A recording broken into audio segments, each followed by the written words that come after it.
I am going to also fix it permanently. So today we're going to be installing the steering column lock module from Compliance Parts. Seems like it should be a fairly easy install.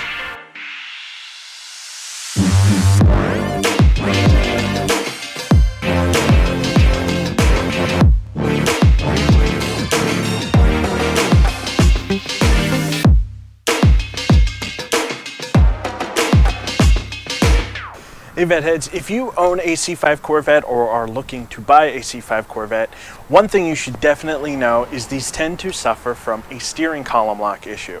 Now, Corvette has, Chevrolet, I should say, has tried to fix it several times, and unfortunately, well, they didn't quite Today, Junior? quite get it right. So today we're going to be installing the steering column lock module from Compliance Parts. Seems like it should be a fairly easy install. As a matter of fact, the instructions Compliance Parts includes are incredible.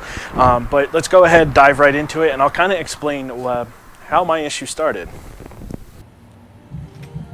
So the very first thing we're going to do is disconnect the battery and gain access to the fuse panel and BCM in the passenger side footwell. It's important to note that if your steering wheel is currently locked, you'll need to purchase the unlocker from Compliance Parts as well and follow those instructions.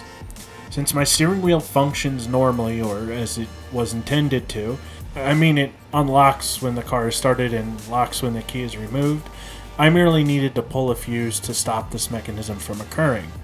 If you're confused at any point during this process, please do not fret. The instructions that come with the kit from Compliance Parts are incredible and go into much more depth than I will.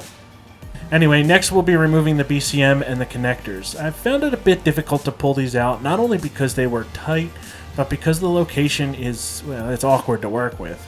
You'll notice that these connectors have a blue locking tab and a green or pink connector. I want to point out that these green or pink connectors actually split in two. One portion will stay in the BCM. All mid-98 to 2004 manuals and some mid-98 to 2000 automatics have a relay located above the BCM as well. Since we're going to be bypassing this, it's suggested that you remove this to prevent any future problems arising from the plug. There are two connectors up here. Usually the one you're looking for is on the right, but to be sure, you're looking for a connector that has two orange wires, a green, white, and sometimes a purple wire. It should have 4 or 5 wires total. All 97s and some earlier 98s may not have this relay. I do want to point out that in one of the other videos I watched, which will be linked, I'll put it right at the top of the screen right now. It's a longer video. In that system, they were actually reversed. So really pay attention, make sure the wires are correct, or you'll be pulling the wrong relay. Once that is removed and tucked away, you'll want to return to the 3 plugs that went into the BCM itself. On the smallest plug near the bottom, you'll want to remove the blue top retention clip. Once you've done that, you'll want to locate the orange wire in position A8, which should be top row, far left if you're looking at the connector head on. You'll be looking to remove this terminal and wire.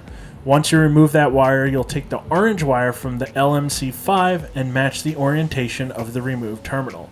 Inserting the new terminal is, quite honestly, the easiest part of this whole project. On the same connector, locate the purple wire in position A6, which should be top row, third from the left, so just a few over. You'll remove this wire in the same way you did the orange wire and replace it with the new purple wire from the LMC5. Then you'll replace the blue retention clip back over the plug. We're going to next move to the larger pink connector at the top. We'll remove the green wire from position C15, which should be top row, second hole from the right, and replace it with the LMC5 green wire. If you didn't notice by now, it's pretty easy, just color match across the board.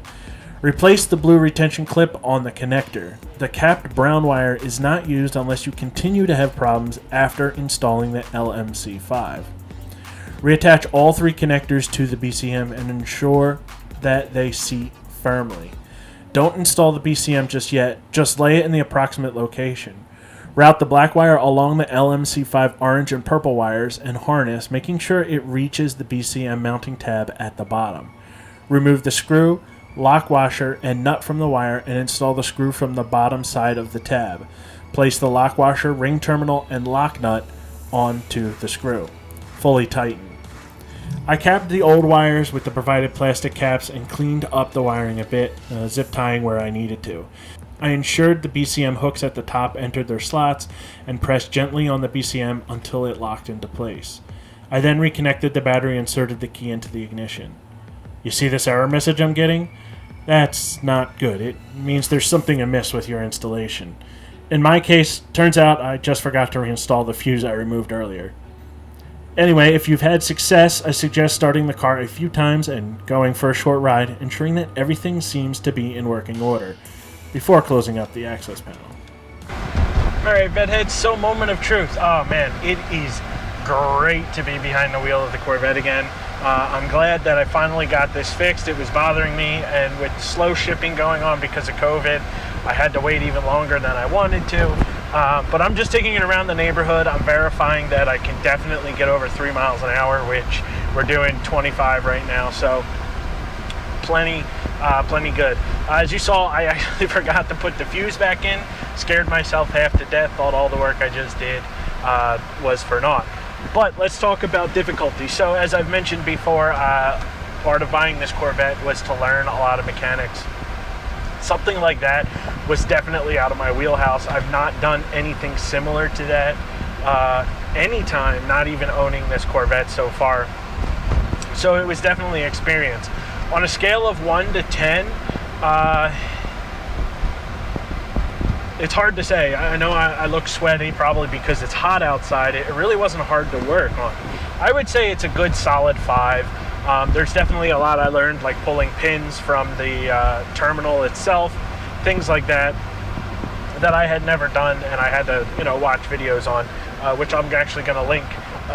Anything I used, I will link so that it's helpful.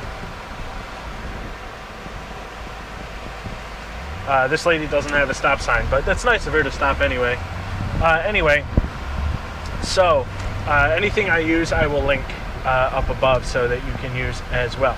So everything's looking good. I'm going to take it right back to the house, going to pull it back in the driveway, and I'm going to go on and, you know what, let's install that 1 to 4 shift and get rid of that as well while we're at it.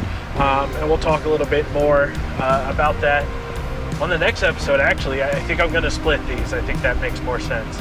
So without further ado, I will see you on the next episode. Oh, be sure, I have to remember this now that I'm back to making videos. I have to remember this. Be sure to check out the upcoming event hosted by Team 512 and Yellow Vet 04. I am definitely going. Looking forward to it, and you should be as well. So I will see you on the next episode.